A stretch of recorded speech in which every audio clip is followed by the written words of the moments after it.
আসসালামু আলাইকুম। আবু হুরায়রা রাদিয়াল্লাহু তাআলা আনহু হতে বর্ণিত, রাসূলুল্লাহ সাল্লাল্লাহু আলাইহি ওয়াসাল্লাম বলেছেন, যে ব্যক্তি টাকনুর নিচে কাপড় পরে, টাকনু বলতে পা যে গিরে ওইটা নিচে পড়ে, কিন্তু তা থেকে বিরত থাকে না, যতটুক তার পা নিচে কাপড় যাবে ওই অংশ জাহান্নামী। বুখারী হাদিস 5787।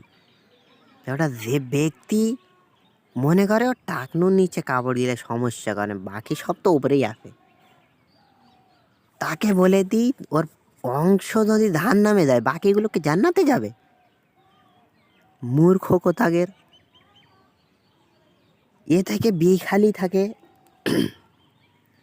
কিন্তু এটা কিন্তু খালি প্যান্টেই কিন্তু সীমাবদ্ধ নয়, এটা কিন্তু লুঙ্গি, জুব্বা, আর আরও এখন ধরো ভিন্ন ভিন্ন আরও জামা কাপড় আছে তাদের ক্ষেত্রেও। তো যারাই আছে না ভাবে কি এটা একদম নর্মালি বিষয়, সে একেবারেই মূর্খ। একেবারে মূর্খ বললেই হবে না, কারণ সে ইসলামের জ্ঞানই রাখে না, সে এইসব বিষয় নিয়ে কোনো মাথা ব্যথাই নাই।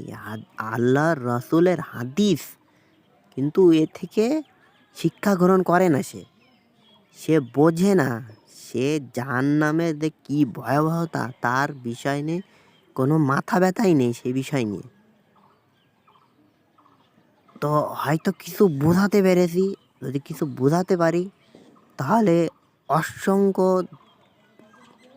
নিজেকে মানে